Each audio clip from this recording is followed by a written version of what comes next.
अब बजट आया है तो कह रहे हैं कि किसानों की मौज हो गई है, क्योंकि ब्याज की बात और ब्याज मुक्त लोन की बात कही गई है। अब कैसे ख्याल रखा गया है बजट में किसानों का? देखिए, किसान प्रदेश का सबसे बड़ा तबका है और इस कृषि बजट में पिछले बजट से 7.59% की बढ़ोतरी की गई है। तो कहीं ना कहीं किसानों को साधने की कोशिश की गई है और ये बजट में दिखा भी है। शिखा देखिए, सीधे तौर पर 2 दर्जन बड़ी घोषणाएं की गई हैं जो किसानों को सीधा लाभ देंगी। 1 वर्ष में उन्हें योजनाओं का लाभ मिलेगा। उनकी बात करें तो सीधे तौर पर देखिए, किसानों को 25,000 करोड़ का ब्याज मुक्त लोन मिलेगा, 4,000 किसानों को 200 करोड़ का अनुदान मिलेगा, दनल तिलन की 70,000 प्रदर्शनी का आयोजन होगा, खारे पानी की उपलब्धता वाले क्षेत्रों को भी शामिल किया गया है कि सस्ती दर पर बिजली उपलब्ध होगी। और एक बड़ी बात ये थी, देखिए लगातार बात आ रही थी कृषि विश्वविद्यालयों में पद खाली हैं, इसलिए केवल आमूलचूल ढांचे में परिवर्तन नहीं, शिक्षा में भी परिवर्तन होना चाहिए। कृषि विश्वविद्यालयों में 447 पदों की चरणबद्ध रूप से भर्ती हो सकेगी। कृषि संयंत्रों पर 160 करोड़ का अनुदान मिलेगा। 36,000 डिग्गियों के लिए 500 करोड़ से अधिक का अनुदान मिलेगा। 50,000 किसानों को तारबंदी का अनुदान मिलेगा। सामुदायिक तारबंदी से जो पहले 10 की संख्या थी उसे घटाकर 7 किया गया है।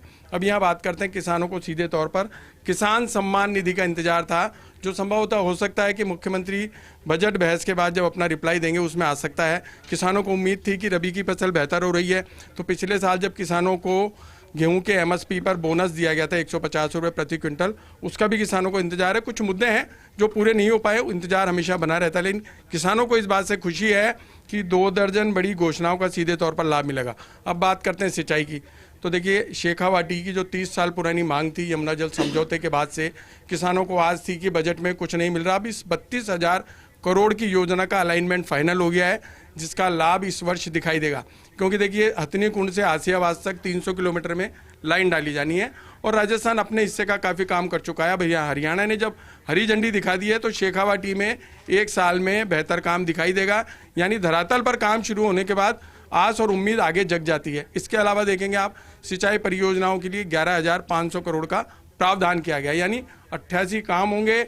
इस बार बारिश की अधिकता रही, पिछले 2 साल से अच्छी मानसून मेहर बरसा रहा है। ऐसे में बांधों, एनीकट और तालाबों की जो स्थिति थी उनको भी बेहतर करने के लिए 11,500 करोड़ रुपए का प्रावधान किया गया है। इसके अलावा देखेंगे आप, पंचायती राज संस्थाओं से जो 3200 बांध वापस जल संसाधन विभाग को मिले थे, उनका भी चरणबद्ध रूप से जीर्णोद्धार किया जाएगा। पहले चरण में 200 बांधों को लिया गया ताकि करीब करीब 3 लाख किसानों को सीधे तौर पर उन छोटे बांधों से सिंचाई का पानी मिल सके।